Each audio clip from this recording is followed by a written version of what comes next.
다 같이 마음과 뜻과 정성을 모아서 살아계신 하나님께 수요 예배를 드리겠습니다. 묵상 기도 드립니다. 야곱이 이에 자기 집안 사람과 자기와 함께한 모든 자에게 이르되 너희 중에 있는 이방 신들을 버리고 자신을 정결하게 하고 너희들의 의복을 바꾸어 입어라. 우리가 일어나 베델로 올라가자. 내 환난 날에 내게 응답하시며 내가 가는 길에서 나와 함께 하신 하나님께 내가 거기서 제단을 쌓으려 하노라. 아멘. 사랑의 하나님, 광야와 같이 거칠고 험한 세상 속에서 방황하던 저희들이 이 시간 예배의 자리로 나와 정성을 다하여 예배를 드립니다. 예배하는 이 시간 능력의 날개를 넓게 펼치셔서 상하고 지친 저희의 심령을 품어 주시옵소서. 예배 중에 임하시는 주님을 피난처로 삼아 폭풍과 광풍이 지나도 가도록 평안과 안식을 누리게 하여 주옵소서. 예수님 이름으로 기원하옵나이다. 아멘. 찬송가 425장을 찬송하시겠습니다.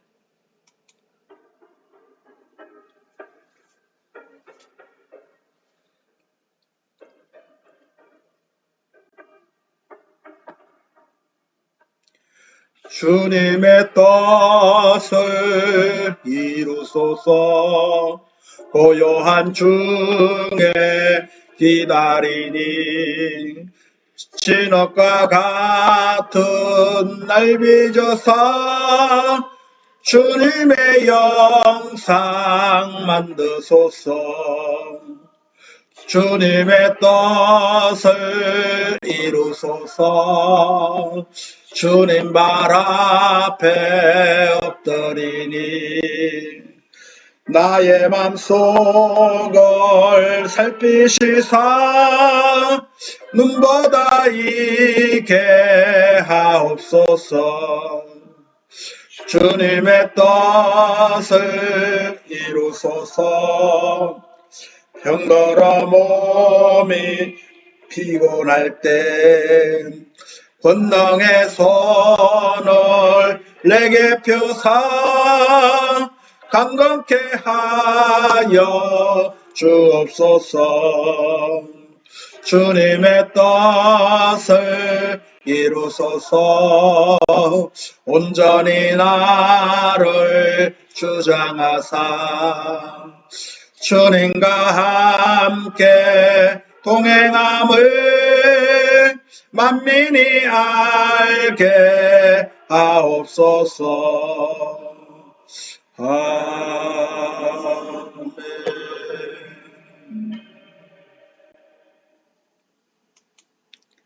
다 같이 기도드리시겠습니다.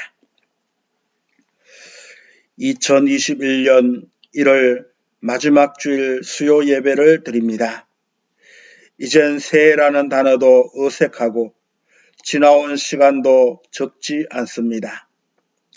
1월을 지내오면서 처음 계획하고 꿈꾸었던 이들이 얼마나 잘 이루어지는가를 점검하는 시간이 되기를 원합니다.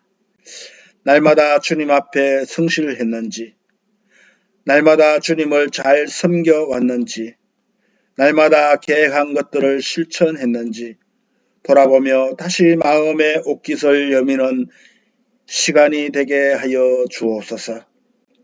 우리의 믿음을 흔들고 있는 세상의 유혹이 많이 있습니다. 이 세상의 유혹 속에서 우리의 믿음이 강하게 하여 주시어 어떠한 유혹에서도 흔들리지 않는 믿음을 더하여 주옵소서. 어지러운 세상 속에서 주님의 뜻을 따르며 오직 주님만을 의지하는 삶을 살아가게 하옵소서. 많은 세상의 가치를 기준으로 삼아 모호함과 억지스러움을 추구하는 자들이 되지 않게 하옵소서. 교회의 주인이 되신 하나님 아버지, 코로나의 어려움 속에서도 성령으로 하나 되는 교회가 되기를 원합니다. 주님은 살아계시고 영원토록 우리의 아버지가 되십니다. 우리가 그리스도 안에서 한 몸이 되었고 한 성령 안에서 한 지체가 되었습니다. 온 성도가 가족처럼 서로 사랑하게 하시고 주님으로 인해 서로 사랑하며 섬기는 사랑의 공동체가 되게 하여 주옵소서. 어려움 속에서도 하나님의 뜻이 펼쳐지기를 원하시는 하나님 아버지, 우리 희망찬 교회가 그리스도의 사랑을 전하며 하나님의 뜻을 이루어가는 교회가 되도록 세워 주옵소서. 독생자를 십자가에 내어 주기까지 우리를 사랑하신 하나님 아버지, 영육간에 고통받는 성도들의 아픔을 기억하여 주시고 주님의 은혜로 치유받는 은혜가 임하게 하여 주옵소서.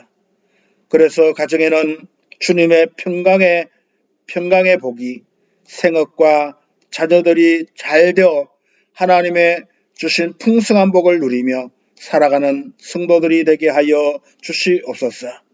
그리고 어디에 있든지 주님을 예배하는 자들이 되게 하시고 어떠한 환경 속에서도 하나님을 사랑하는 성도들이 되게 하여 주옵소서.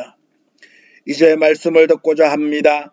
오늘도 들려주시는 말씀으로 듣는 모든 성도들이 큰 은혜 받게 하여 주시옵소서. 예수님 이름으로 기도드리옵나이다. 아멘.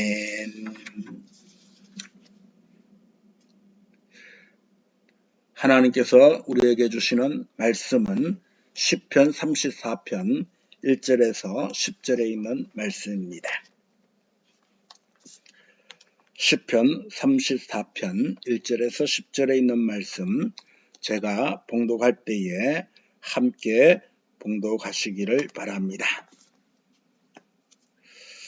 내가 여호와를 항상 송축하며 내 입술로 항상 주를 찬양하리이다.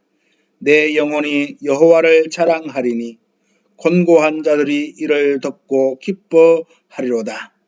나와 함께 여호와를 광대하시다 하며 함께 그의 이름을 높이세.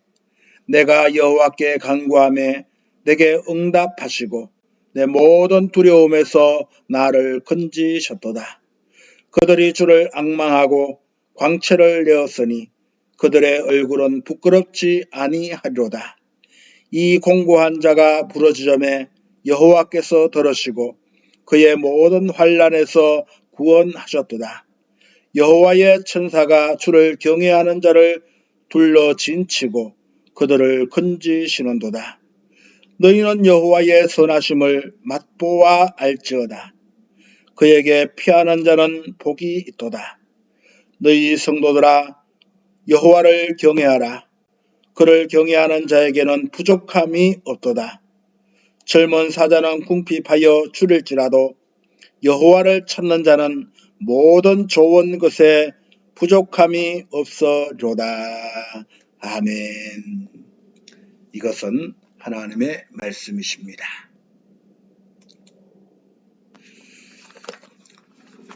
오늘 본문의 말씀을 가지고 다윗의 위대한 신앙을 본받으시다 라는 제목으로 함께 은혜를 나누고자 합니다.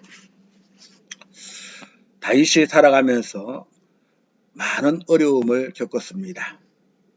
그런데 그 삶 속에서 다윗의 옆에는 늘 하나님이 함께 하셨음을 보게 되었습니다. 그래서 그는 늘 하나님이 가까이 했고 어려운 일을 만났을 때에도 지체하지 아니하고 하나님 앞에 엎드릴 수가 있게 되었던 것입니다. 이런 모습이 시편에 보게 되면은 이렇게 다윗의 시편을 통하여서 잘 볼 수가 있습니다. 하나님은 이런 다윗의 모습을 보시고 하나님 마음에 들어하셨고 기뻐하셨습니다. 그래서 이 시간에 우리는 이 다윗이 어떤 삶을 살았는가 살펴보면서 특별히 오늘 본문의 말씀을 통하여 이 다윗의 모습을 바라보면서 함께 본받는 삶이 되시기를 바랍니다. 첫째로 이 다윗은 하나님을 찬양하는 사람이었다라는 것입니다. 1절 말씀해 보니까 내가 여호와를 항상 송축하며 내 입술로 항상 주를 찬양하리라. 다윗의 삶은 늘 그 입술에서 항상 찬양 소리가 끊이지 않게 나왔다라고 고백을 하고 있습니다. 그래서 늘 이 다윗은 살아가면서 하나님을 찬양하면서 살았던 것입니다. 다윗은 사울 왕이 이 다윗을 죽이려고 이렇게 쫓아다녔습니다.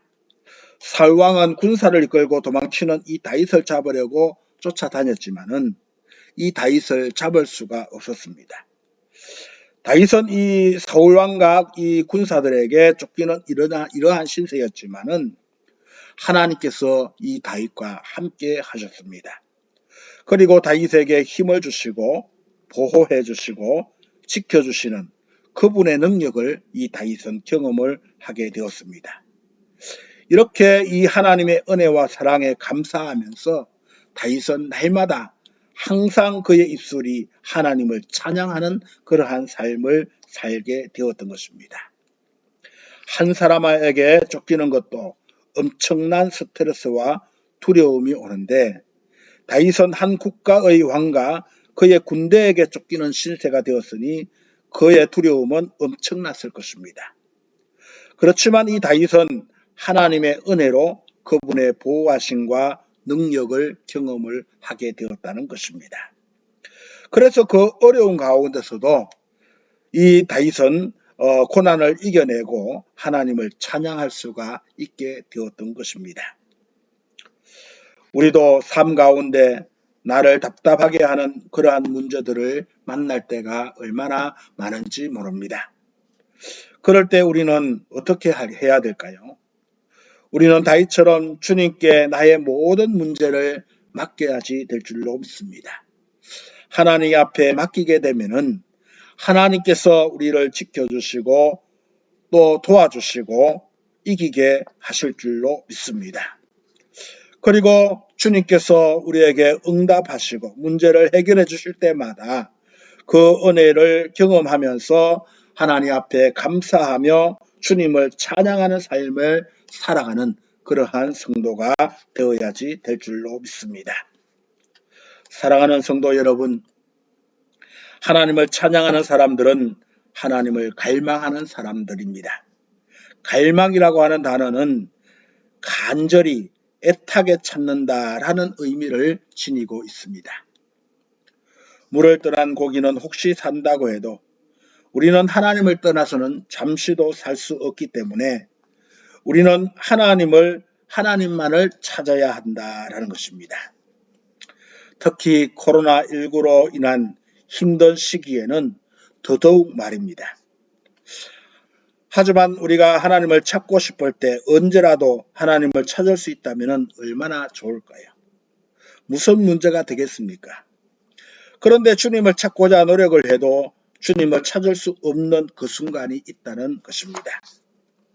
오늘 여러분들에게 이런 어려움 속에서 내가 믿는 하나님이 어디 있냐고 주위 사람들이 조롱한다면 얼마나 슬픈 일이겠습니까? 일터와 삶 속에서 사람들이 조롱을 하고 바른 소리를 하면 사람들이 이렇게 이야기를 하죠. 왜 그리 힘들게 살아? 적당히 해.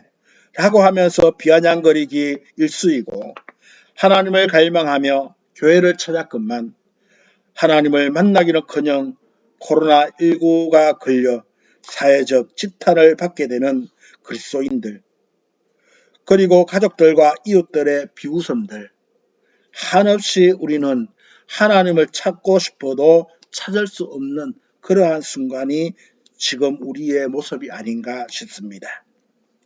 나름 그리스도인들은 일터와 삶 속에서 직장에서와 교회에서 열심히 살았는데 나에게 돌아오는 것은 비웃음뿐이라고 생각을 해보십시오. 얼마나 힘이 들겠습니까? 정말 혼돈에 빠져버리게 되는 것입니다. 다윗은 온갖 고난과 혼란 속에서 살았지만은 그럼에도 불구하고 하나님을 찬양한다라고 오늘 본문은 우리에게 말씀을 하고 있습니다. 다윗은 하나님을 찬양하는 일을 멈출 수가 없었습니다. 이 멈출 수 없는 찬양을 통하여 온갖 고난과 역경을 이겨낼 수가 있게 되었던 것입니다. 우리가 하나님을 찾고 하나님께 찬양을 드릴 때에 우리에게 당면한 고난과 역경들을 이겨낼 수가 있게 됩니다. 그러므로 우리도 날마다 하나님을 찬양하는 귀한 성도가 되시어서 여러분 앞에 어떤 어려움과 고난과 역경이 있을지라도 찬양으로 말미암아 다 이겨내는 승리자가 되시기를 주님의 이름으로 축원합니다. 두 번째로 다윗은 어떤 사람이었을까요? 4절 말씀에 보게 되면은 내가 여호와께 간구하매 내게 응답하시고 내 모든 두려움에서 나를 건지셨도다. 그들이 주를 앙망하고 광채를 여었으니 그들의 얼굴은 부끄럽지 아니하리로다. 이 공고한 자가 부르짖음에 여호와께서 들으시고 그의 모든 환난에서 구원하셨도다. 다윗은 기도하는 사람이었다라는 것입니다.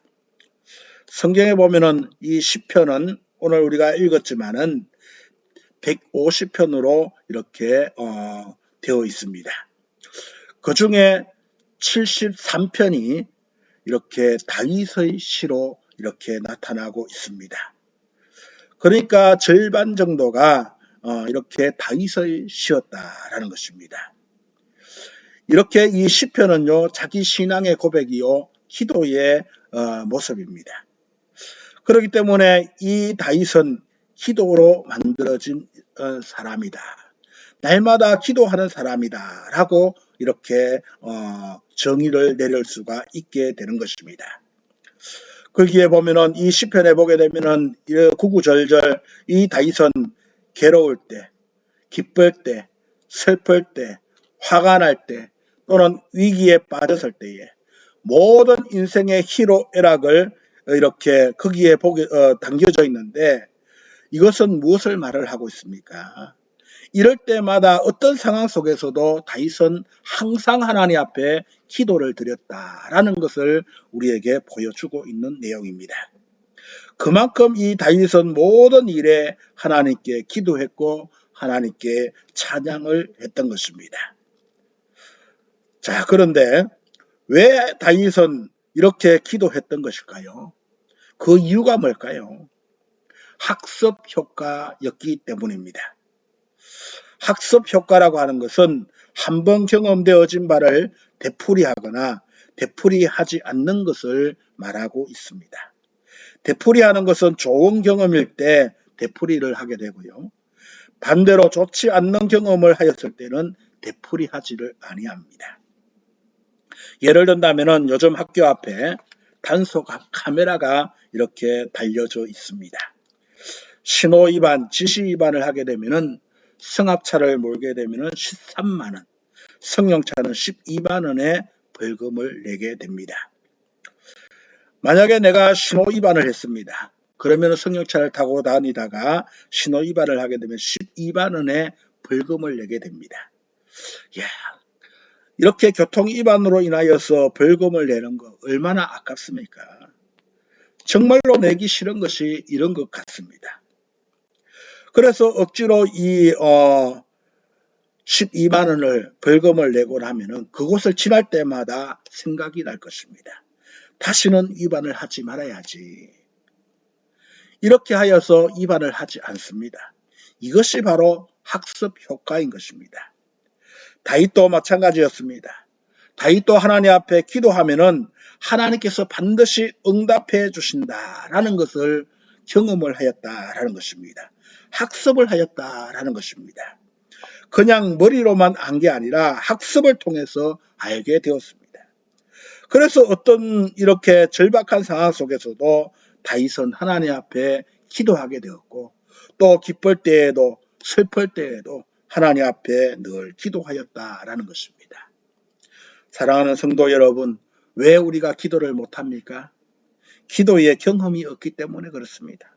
응답의 경험이 없기 때문에 기도를 못하는 것입니다.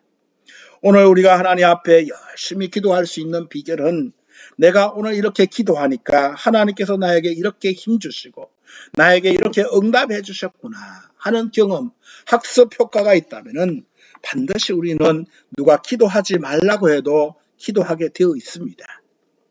사랑하는 성도 여러분, 오늘부터라도 하나님 앞에 간절하게 한번 기도해 보십시오. 그리고 응답 한번 받아 보십시오. 그리하면은 하나님께 우리는 기도하지 말라고 해도 하나님 앞에 우리는 기도하게 될 줄로 믿습니다. 기도하면은 하나님께서 우리에게 은혜 주시고 축복을 해 주시는 것입니다. 예수님께서도 기도에 대하여서 지금까지는 너희가 내 이름으로 아무것도 구하지 아니하였으나 구하라 그리하면 받으리니 너희 기쁨이 충만하리라 라고 말씀을 하였습니다. 우리의 삶에 기쁨이 충만해지기를 원한다면 주님의 이름으로 우리는 기도해야 합니다. 기도하면은 기쁨이 충만한 삶을 살 수가 있게 되는 것입니다. 기도를 통하여서 오늘 여러분들의 삶 속에 기쁨과 즐거움을 누리는 귀한 삶이 되시기를 주님의 이름으로 축원합니다. 마지막 세 번째로 다윗은 하나님을 경외하는 사람이었습니다. 9절로 10절 말씀에 보면 너희 성도들아 여호와를 경외하라. 그를 경외하는 자에게는 부족함이 없도다. 젊은 사자는 궁핍하여 줄일지라도 여호와를 찾는 자는 모든 좋은 곳에 부족함이 없으리로다. 이 성경에서 경외한다 하는 말은 두려워한다 하는 그러한 뜻을 가지고 있습니다. 하나님을 경외하라 하는 말은 하나님의 거룩하심과 의미하심 앞에 거룩한 두려움을 가지라 하는 말씀입니다. 우리는 무슨 일을 할 때마다 하나님을 인식하면서 살아야 합니다. 내 옆에는 항상 하나님이 함께 계시는구나. 나를 지켜보고 계시는구나. 그래서 잘못한 일이 있으면 우리는 하나님 앞에서 죄송한 마음을 가져야지 되는 것입니다. 하나님이 우리 인생의 주인이시고 하나님이 심판하시고 하나님이 우리의 잘못을 가려주시기 때문에 그런 것입니다. 예전에 TV에 진품 명품이라고 하는 프로그램이 있었습니다. 전문가들이 나와서 골동품의 진위와 가치를 가격으로 평가하는 그러한 프로그램이었습니다. 한 번은 중년 신사가 오래되어 보이는 붓글씨 한 점을 가지고 나왔습니다. 그분은 애국지사가 쓴 작품을 가지고 있다는 것에 대해서 늘 자부심을 가지고 있었던 것입니다. 그리고 이제 이 작품을 가지고 연예인들이 먼저 감정가를 이렇게 평가를 하는데 그것을 보면서 이렇게 감탄을 하면서 비싼 가격을 매기게 되었습니다. 그리고 이 소장자였던 이 젊은 중년 신사는 이 감정가를 얼마가 되기를 원합니까? 물으니까 1억 원이 넘는 그러한 것을 써내게 되었습니다. 모두가 이제 마지막으로 전문가들의 평가를 기다리고 있었습니다. 그리고 숨을 죽이고 이 전문가들은 얼마를 적어냈을까? 100만 원일까? 1000만 원일까? 1억일까? 2억일까? 하면서 이렇게 지켜보는 가운데 전광판은 이렇게 돌아가게 되었고 숨을 죽이고 전광판을 지켜보는데 감정가가 얼마가 나왔는가 하면은 단돈 500원이 나왔습니다. 소장자의 얼굴이 벌겋게 변하더니 금방 표정이 굳어졌습니다. 그것은 바로 진품이 아니라 가짜였던 것입니다. 소장자는 지금까지 가짜를 진짜인 줄 알고 자긍심을 가지고 있었던 것입니다. 저는 이 진품명품이라고 하는 프로를 생각을 하면서 우리의 신앙생활도 저런 모습은 아닐까 해보았습니다. 나는 정말 하나님 보시기에 바른 신앙생활을 하고 있다고 확신할 수가 있을까? 정말로 나는 진짜 신앙인가? 가짜 신앙인가? 만약에 주님께서 나의 믿음을 살펴보시고 가짜라고 말한다면 얼마나 황당할까? 하나님 앞에서 나의 신앙은 높은 경지의 경건한 신앙의 모습을 가지고 있다고 믿고 있는데 하나님 보시기에는 증품이 아닌 가짜라고 말씀하신다면 얼마나 부끄러울까요? 여러분의 신앙은 진짜입니까? 아니면 가짜입니까? 우리의 신앙은 그럴싸한 가짜가 아니라 누가 보아도 특별히 하나님 보시기에 진짜 신앙이 되어야 할 것입니다. 하나님을 경외하는 사람, 이런 진짜 신앙 말입니다. 세속에 물들지를 아니하고 하나님을 두려워하면서 정말로 우리가 가지고 있는 이 믿음의 신앙, 진짜 신앙이 되어야 합니다. 하나님께서는 불꽃 같은 눈으로 우리를 지켜보고 계십니다. 진짜 경건한 신앙을 가지기 위해서 날마다 우리는 하나님을 경외하면서 살아가는 성도가 되어야지 됩니다. 그래서 하나님 보시기에 날마다 정말로 너는 진짜 신앙을 가지고 있구나 라고 평가를 받는 부끄러움이 없는 성도가 되시기를 주님의 이름으로 축원합니다. 사랑하는 성도 여러분, 오늘은 우리가 본문에 있는 다윗의 모습을 바라보면서 다윗의 신앙을 살펴보았습니다. 다윗은 하나님을 찬양하는 사람이었습니다. 다윗은 하나님께 기도하는 사람이었습니다. 다윗은 하나님을 경외하는 사람이었습니다. 그래서 위대한 다윗이 될 수가 있게 되었습니다. 항상 하나님을 찬양하고 하나님께 엎드려 기도하고 하나님만을 경외함으로 말미암아 하늘의 신령한 복과 땅의 기름진 복을 풍성하게 받아 누릴 수 있는 여러분들이 되시기를 주님의 이름으로 축원합니다. 기도하시겠습니다.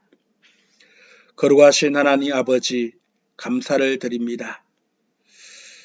성경에 가장 위대했던 다윗 왕을 우리가 살펴보았습니다. 본문을 통하여 이 다윗이 이렇게 위대하게 될 수 있었던 이유가 무엇인가를 우리가 깨닫게 되었습니다. 다윗은 찬양하는 사람이었습니다. 다윗은 날마다 기도하는 사람이었습니다. 다윗은 하나님 곁에서 늘 하나님을 경외하는 사람이었습니다. 그래서 위대한 다윗이 될 수가 있게 되었고 하나님의 은혜와 축복을 받으며 살아가는 귀한 다윗이 되었습니다. 우리도 다윗을 본받기 원합니다. 날마다 우리의 입술에서 하나님을 찬양하는 찬송 소리가 끊이지 않게 하여 주옵소서. 하나님 아버지, 날마다 하나님 앞에 기도함으로 말미암아 응답받는 저희들이 되게 도와주시옵소서. 하나님을 경외함으로 말미암아 진정한 하나님 앞에서 진짜 신앙이라고 하는 귀한 칭찬을 들을 수 있는 저희들이 되게 도와주옵소서. 그래서 어떠한 어려움과 고난과 역경 속에서도 우리의 마음이 기뻐하며 즐거워하며 이렇게 행복하게 살아가는 위대한 성도들이 다 되게 축복하여 주시옵소서. 지금은 우리 구주 예수님의 크신 은혜와 하나님 아버지의 그 크신 사랑하심과 성령님의 인도하심과 교통하심과 충만하심과 역사하심이 오늘도 다윗처럼 항상 찬양하고 항상 기도하고 항상 하나님을 경외함으로 말미암아 오늘 우리의 삶에 기쁨이 넘치고 날마다 행복하게 살기로 다짐하는 그리고 하나님 앞에서 위대한 믿음의 사람이라고 칭찬 들을 수 있는 사람이 되기를 원하는 사랑하는 성도들 머리 위에 그들의 가정과 흩어져 있는 자녀들과 그 가정 위에 피로 값주 사신 우리 희망찬 교회와 이 나라 이 민족 위에 코로나로 인하여 힘들어하는 모든 우리 국민들 위에 이제로부터 영원토록 함께 하시기를 간절히 축원하옵나이다. 아멘.